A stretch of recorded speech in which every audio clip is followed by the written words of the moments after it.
everybody. This is David Roberts, and you're listening to the Mara Labs podcast. Today I have Dr. Martin Katz and Dr. John Gildea with me, and we will be talking about resveratrol. We had a podcast in December where we talked about resveratrol, and since then we've released our version of resveratrol called ResverElite, and there have been numerous questions that have come in. We're going to try to tackle at least a few of them, but also just share some things we've learned that we didn't know even back in December as we've been doing our own internal research. So welcome, gentlemen. Glad to be here, for sure. Exciting. So we've released our ResverElite, and we've had some folks trying it. I've tried it. I've been trying it too. I don't know if you have been trying it. I have not yet, actually. I'll bottle up today. We'll get you a bottle today. Yeah. And so one of the main questions that has come in that I'd love to hear from you about, but also just hear your thoughts in general, since we recorded 2 months ago.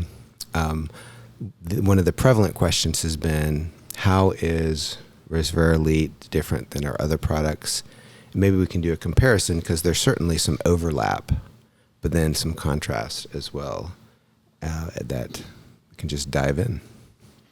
Yeah, I mean, again, this process of aging and process of disease is not from 0 to 1. It's a fairly large scale going across. And, as I've mentioned numerous times before, I have so many patients come into my practice who are clearly not healthy, but because they don't have the diagnosis of disease yet, which is the way our healthcare system works, everybody waits until they're diagnosed with hypertension or diabetes or, God forbid, heart disease or, some type of neurodegenerative disease or something else.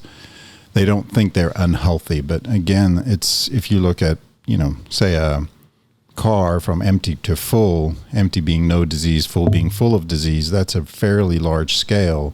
And again, at any point, you can put things back in the tank that will reverse that disease. And that's ultimately what I'm trying to impress upon you guys, as well as my patients, my family, people I love and have access to. And so these molecules that we're introducing have a pretty big impact in those disease processes. And we looked at that process from healthy to unhealthy. There's inflammation that has a lot of play. There's oxidative stress.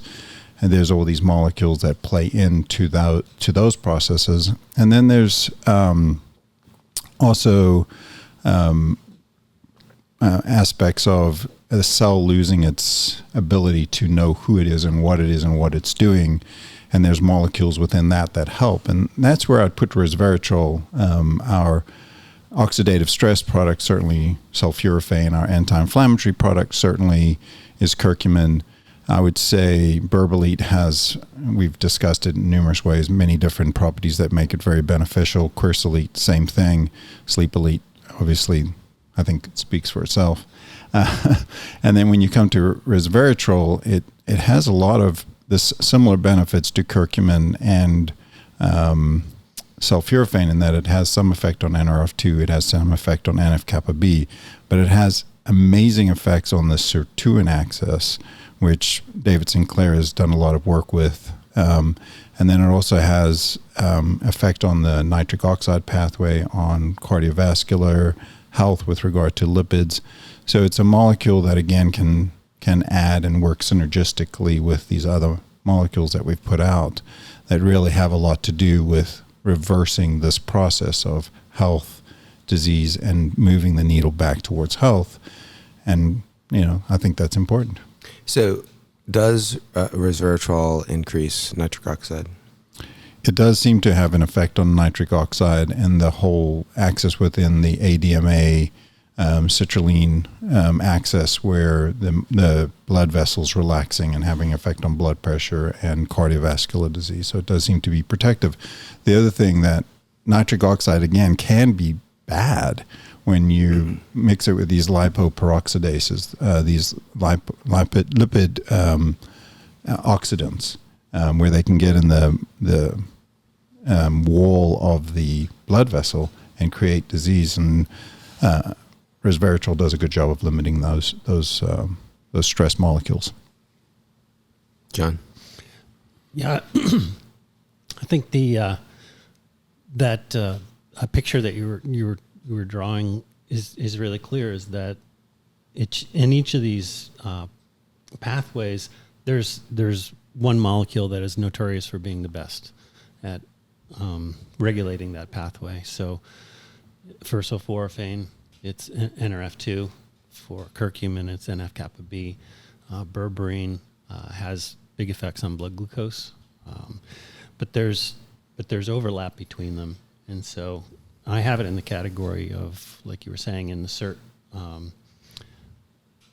pathway, AMP kinase SIRT mTOR pathway, which is part of aging. So this one more than other ones is relating to pathways that traditionally in the model organisms was showing changes in longevity. So that enters a different ballpark, which kind of makes sense because at least now as this field is mature, the human clinical studies are starting to come out, and the big effects for resveratrol seem to be in cardiovascular disease. So there's been a couple of pretty recent meta-analysis for cardiovascular disease, and that's probably because of the combined effects that it has. A single molecule seems to touch on a number of different pathways, but its main one is cardiovascular disease, and it would make sense that would show up as longevity because delivering oxygen and nutrients to your cells is in the middle of every healthy cell. So eNOS is endothelial NOS, and that's what it seems. Nitric oxygen synthetase, yeah. Yeah, so the enzyme. So yeah, just even a little bit of background on that is that there's the microbiome-derived NO, and then exercise-induced NO, and then this is endothelial NOS, eNOS, one of the three nitric oxide synthases, and it's right in the endothelium where a lot of the damage from our current lifestyles seems to reside, and so vasodilation being a primary thing. And I think the second one that I would put it into a unique category is for PGC1 alpha activation, and that might be a newer topic for us, but it's a nuclear encoded transcription factor that has its effect out in the mitochondria. So it seems to be the master regulator of mitogenesis and mitochondrial function. So the fact that it is a vasodilator and increases mitochondria, that combination is really potent for affecting those, the lining of your blood vessels where, I think that's correct, that's the number one disease in humans in the current time. Endothelial dysfunction. Yeah, I think that plays in beautifully to aging, because if you look at a lot of the data, it would suggest that muscle build and muscle maintenance extremely important to utilize that glucose, so there's less glycation, and mitogenesis, mitophagy being very important, the health of the mitochondria. And so if you can add to that with a molecule, that's extremely important. And the other interesting thing that you bring up, John, is this idea of cardiovascular health. And, my reading, I would say resveratrol comes up pretty strong with Alzheimer's or neurodegenerative diseases as far as what it can do for limiting these tau proteins, these amyloid proteins. And that obviously there's a lot of similarities. A lot of people are considering Alzheimer's the cardiovascular disease of the brain. So a lot of positives there too with what it does there. And then in terms of, we talked some in our last episode on resveratrol on dosing. So now we have ResverElite, we say take 2 a day. Let's say somebody has something, like they're trying to, what would be too much of our product, given that it is so bioavailable? Yeah, that's a great question. It really all depends on what else the person's doing and what other medications the person's on. In the studies, resveratrol for blood pressure was shown to be effective at 150 milligrams or more, which was pretty low. For sure, less than that, you're not going to get much benefit with regard to blood pressure. The studies which suggest more than 5 grams, you're going to be running into a fair amount of side effects at that point, and there doesn't seem to be much more effect above 5 grams. 2.5 seem to be fairly safe, so 2,500 milligrams or 2.5 grams. Again, it really depends on what the other person's taking with regard to supplements, because it does go through the liver. It's metabolized in the liver, the cytochrome P450, CYP enzymes. And so if you're on a lot of different supplements, certainly if you're on certain meds like statins or certain calcium channel blockers, certain medications for immunosuppression, or if you're unfortunate enough to have cancer and certain cancer meds, you would have to be careful with this med because it can make those meds more bioavailable, more of them. So you may have more side effects from those other meds. It works really well in platelet aggregation. So if you're on a blood thinner, you want to be a little careful because you may bleed a little more on this medication. So I would say, it has amazing benefits, but I would say talk to your physician before starting it and making sure you understand which meds are going through the liver. So maybe you take a lower dose if you're on some of those meds, and if you're not, then you can certainly follow our recommendations. Or if you're having certain disease processes happening more acutely, you can maybe up the dose for a short period as long as you're below 2.5 grams. I always get confused between those grams and milligrams. John, what would you? Yeah, to add to the possible confusion side effects. Yeah, that was super clear. And the doses do seem gigantic compared to the original studies where they're, thinking that resveratrol would work in the amount that's in a glass of wine. We're well past that. Yeah, and we're well past that, in that's rubbish. Right. The red wine resveratrol benefit is no longer believed. Is that correct? Okay. Yeah. So then beyond that, I think the only negative studies I can remember seeing is besides the high doses is blocking response to athletic performance. So that's the classic.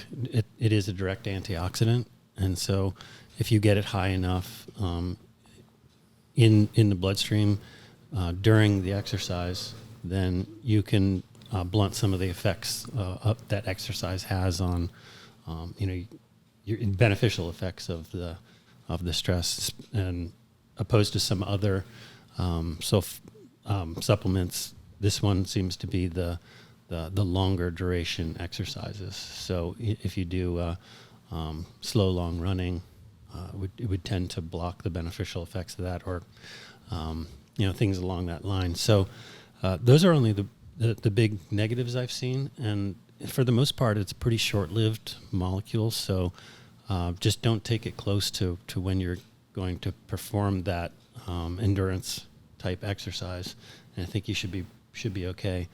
And even in the case of recovery, since you're stimulating mitochondrial function and eNOS, normally eNOS activation or NOS activation during exercise would be beneficial. You get more blood going to your muscle, more blood going to your skin.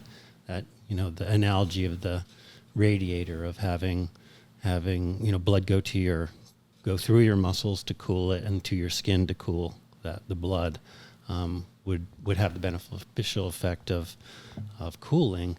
But that's counteracted by the fact that you're not going to benefit for it. So, like say performance day, it could be beneficial to take it with an endurance event, especially because of the cooling. That's one of the big reasons why that keeps you from continuing to exercise at full capacity is the overheating. It has a big effect on making you stop as your muscles overheating.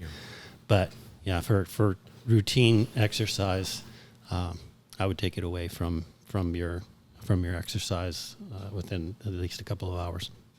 Yeah, and just to further that understanding, exercise is one of those things that we do to adapt. So we're stressing things out. And so we want that hormetic stress to help us adapt, to be stronger, to be more athletic, to learn certain movements, to be able to do certain movements better, and persist through those movements. And so if you're taking a supplement that blocks that hormetic effect, that's not always, or that adapting effect's not always beneficial. But yeah, I would tend to agree with you if you're taking it away from it. It's similar to a lot of these anti-aging folks take metformin, and metformin seems to have a similar block. So people either take lower doses, take it away from when they exercise. Metformin has an immediate a more immediate effect, and then there's the metformin that's more prolonged, but resveratrol would be a more immediate effect. Yeah, it's probably good to just mention too that nitric oxide is an unpaired electron, so it would be considered an oxidant. Mm-hmm. So that would be, in that same, when we were talking earlier about dosing, this NO would be the same. There's a beneficial amount, and then extreme amounts of NO going unchecked can have deleterious effects. And that goes back to the dosing. So, you were talking about the 2.5 grams of straight resveratrol. Of course, ours gets through the gut barrier in a larger, and more of it gets through the gut barrier. So and we say take 2 capsules. If somebody wants to take more, is 4 capsules okay a day? 6?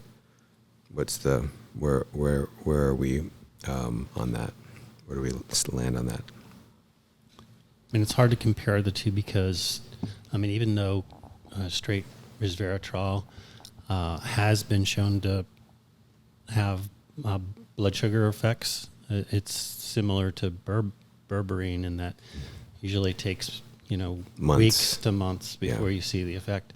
Resveratrol is the same way. It does have beneficial effects there, but when you get it bioavailable enough, you can actually see acute effects on blood glucose. So both, which we have. Yeah, so it does affect blood glucose directly, and that's also something to keep in mind if you're trying to regulate your blood glucose. You should be aware that what Martin was saying earlier about checking with your doctor. If the effect is that obvious, then it's hard to make comparisons to how much you should be able to take at a time, because I put it in kind of similar category to curcumin, in that curcumin has known antimicrobial effects, and berberine the same way. I would prefer it to be absorbed in the small intestines and not go down to where you're trying to cultivate your microbiome. Yeah. So big effects long term on your microbiome I don't think have been studied real well. And it's better to get it absorbed earlier in your intestines, where you're not having the effects on your microbiome. And this came up recently. So I've always taken resveratrol during the day and avoided taking it at night, because I've heard, but I don't have a paper to point to, that it could mess with your sleep cycle. And just wanted to throw that out. Have you guys heard that? Is this old wives' tale? And do you take it at night? So I tested it directly because I wanted to know that, and I slept deeper. Oh, okay. I mean, if you look at the effects it has on the brain, that would make a lot of sense. But again, I haven't taken it yet, so. Come on, Martin, sir, come here. Yeah, thank you. And I think the mechanisms, for blood glucose and things, I think are different for each one. Like sulforaphane is known to lower blood glucose levels, but I think primarily, at least from the literature, it seems to be through, blocking gluconeogenesis in the liver. And berberine seems to be affecting, in my opinion, sort of downstream signaling, where c-Myc is a carbohydrate response element, and it blocks utilization of glucose. So it's changing metabolism by changing the transcriptional state of the cell. Where I think in resveratrol, it's affecting mitochondrial function. So I think those would be separate pathways and could potentially be synergistic. But I think when you start combining very potent supplements together, you should do it adding one more at a time and making sure everything's going well before you say 2 is good. All on board, yeah. 10 is better. Yeah, yeah. I would be careful with more than 4 capsules, even in acute state. I would, I'm certainly on all these. I'm more conservative. I think you've taken as many as 10 sulforaphane, or somebody in this building has. Nowhere close to that. And John, when you took your ResverElite at night, did you take other supplements as well? I've taken it with and without the Sleep Elite. So it does seem to enhance it beyond Sleep Elites. Okay. Great. N of 1. N of 1. Hey, yeah. It's valid. Good for me. It's good for the goose, good for the gander. And then any other studies you guys have read recently that you want to bring up since our last podcast in December? I think for me, the big one is, of course, everyone's trying to connect it to viral disease states. And so I think one of the interesting ones is that resveratrol has been connected to expression of ACE2. So, not to get into a big discussion about ACE2 and viral disease, but I think it's pretty clear after all the dust settled that low ACE2 is bad, high ACE2 is good, and that it's this balance in the renin-angiotensin system. And when ACE2 is blocked, you're also blocking a beneficial arm of the renin-angiotensin system. So I have a direct connection with that just because of knowing that Ang2 lowers testosterone, and so increasing ACE2 would increase the beneficial, the counter punch to Ang2. And it could be that that's the blood pressure lowering effect as well, but it's connected with testosterone production too.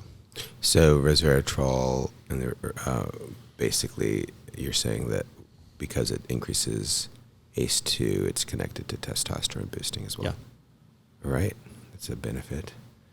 Yeah, I'm always talking about sort of things that kill us, and I was reading about resveratrol decreasing. I can't remember right now if it was in rats or mice, unfortunately, and I also don't remember the dosing. I think the dosing was about 20 milligrams per kilogram, but it lowered LDL oxidized significantly. And if you look at LDL, and there's tons of data out there, people with low LDLs, that's low density lipoprotein. It's for years been called the lousy part of cholesterol, but we're realizing that people with low LDLs have heart attacks and people with high LDLs do not have heart attacks. And so there's a lot more to this LDL picture than just here's your LDL and this is take a statin, basically.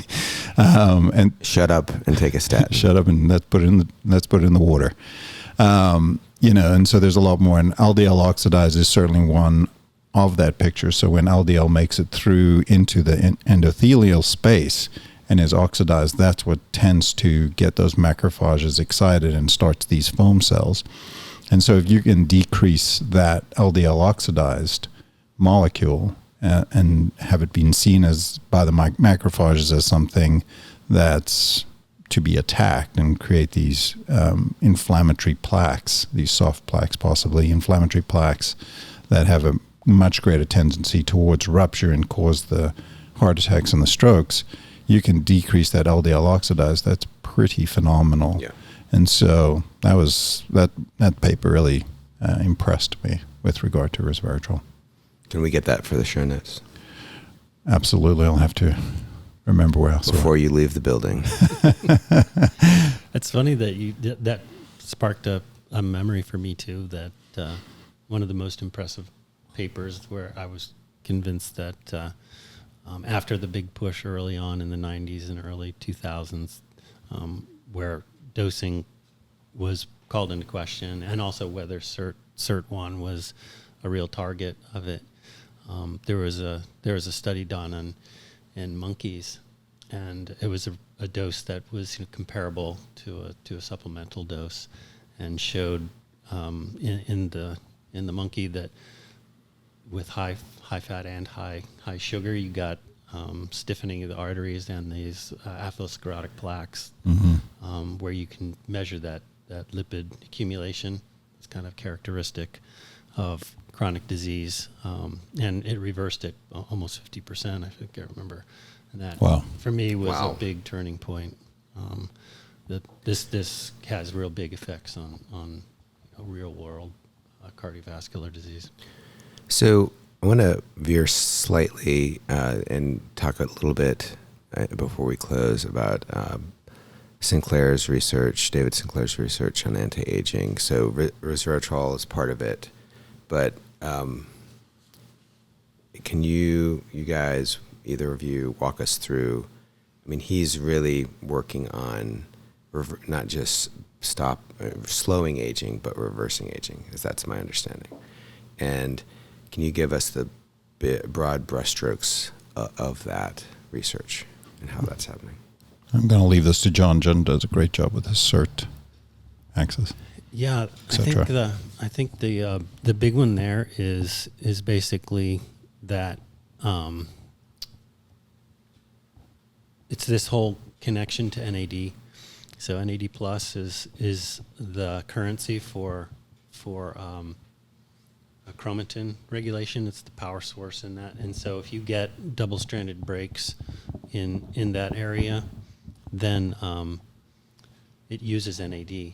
So for a long time, Sinclair has been famous for connecting NAD precursors, or NMN, and resveratrol, so that you can get that beneficial 1-2 combo on chromatin regulation or epigenetics.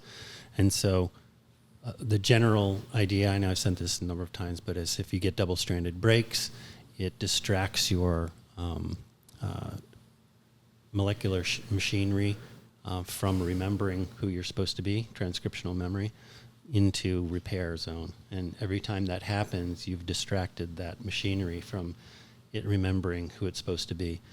And so in that realm, there's a lot of markers now that are really beneficial, called DAM age. So DNA methylation tells you the on and off chromatin state of all the genes in your genome. And there's a number of those tests that are chronic disease states versus biological age states. And he's done some really seminal work in that area where the these what are called Yamanaka factors, or how you make pluripotent stem cells. If you just subtract out of those 4 classic Yamanaka factors, subtract out the c-MYC, because people think that activation of c-MYC will promote cancers and teratomas. So he puts in the other 3 OSK component of Yamanaka factors, and he's reversing those methylation points that are part of aging. And so we have a measure of aging now, and then we have these inducible factors that can reverse that methylation form of aging. And there's been some pretty crazy experiments showing reversal of this methylation-dependent aging with sirtuin activation. Have either of you guys done the aging test? I've not. Nope. That's coming soon for sure. Yeah. Hey, John, do you know what he's studied? I mean, he obviously started with worms and flies, so to speak. Do you know what he's most recently been looking at? Mice, rats? So the ones that I'm aware of, I know there's a new study that is that I haven't closely read yet, but the big one that it shows for me is this optic nerve crushing experiment. And so what he did was he he has these adenovirus that has the 3 factors for Yamanaka factors, and then he crushes the optic nerve and then shows that they're able to repair. And this is central nervous system tissue that's not supposed to ever repair. And so he gets reversal of this optic nerve repair, and it regenerates and then is able to actually have, gain function back in nerve tissue that's never been shown before. So, and he did this on a plate, or he did this with mouse. Wow. Yeah. So I think the idea there is during that same set of experiments he did in cell culture, and was able to show that even in cell culture, cells do age as you passage them, and if you put in these 3 factors, they reverse this epigenetic aging that is going on. And so as a therapy in the future, is really promising. That's great. Yeah, we can talk more about that maybe in another podcast, but I did want to touch base some on it now, given how interesting it is. And I think we've alluded to it some before, but maybe we can get all of our ages done, see where we're at. That'd be cool. Yeah. Martin will be 12. Mentally or physically? That would be the question for my family. That's where we have to do brain tissue. Yeah. Yeah. Great. Well, gentlemen, thank you so much for your time today, and the listeners, thank you for your time. You've been listening to the Mara Labs podcast. We'll be back in next week with another episode, and take care. Take care of you, human. Bye-bye. This has been the Mara Labs podcast. The views expressed should not be considered as medical advice.